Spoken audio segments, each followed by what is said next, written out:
I've learned that resentment and bitterness are very dangerous things. And what they do is they don't harm the person that you're bitter towards or have resentment towards. They only harm you. They eat away at you.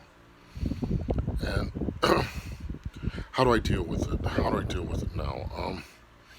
I used to let things gnaw away at me if someone did me wrong, and I mean, they did do me wrong, or they were unjust or unfair or whatever. I would just take it and bury it and eat it. It would eat away at me, and they would just go on happily, merrily along. But see now, there's two things. Now, when I have a resentment towards someone, I have a problem with someone, I go to them. I'm going to them now. And if I can communicate with them, if they'll let me communicate with them, I'll say, well, what's the deal? What's the problem? What's going on? What have I done to offend you? What's the situation? Can we fix it? Because that's what our Lord says. Try to make peace with your brother. Sometimes you can't because ultimately they have the bigger resentment. They have the bigger grudge. They have the bigger animosity towards you. And they're holding on to something for whatever reason. Probably it's just,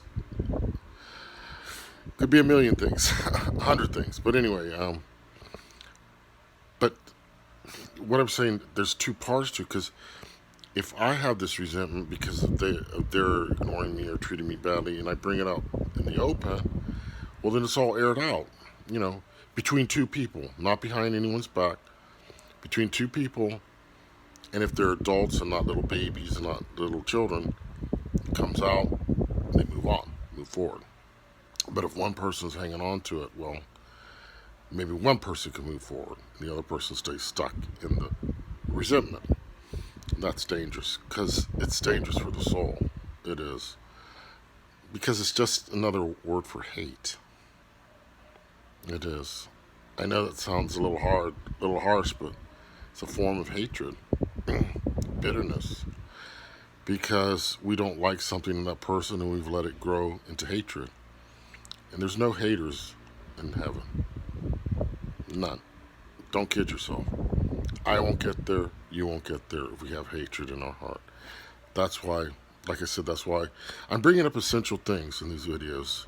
Important things that I have to work on, that I think everyone should work on, because we don't know what's coming next. We got to get ready.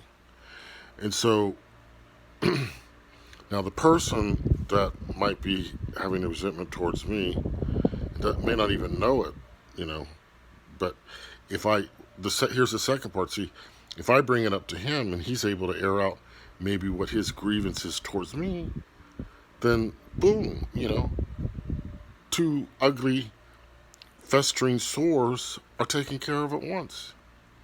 Whereas if it just stays buried, and I say, well, maybe I shouldn't bring it up. Maybe I shouldn't. No, bring it up.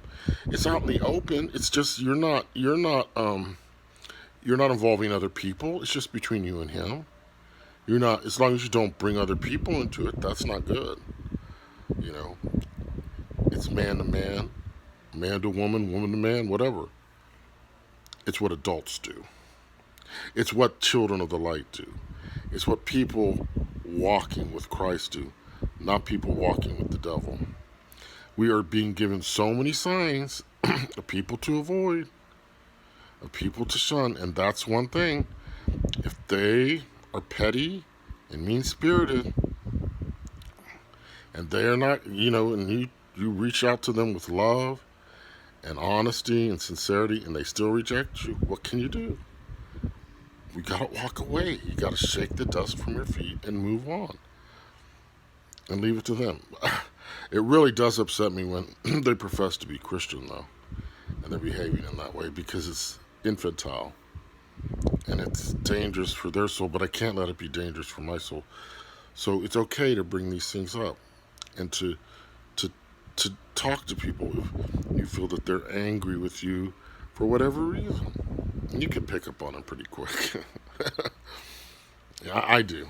I do. I sense it. I sense it right away.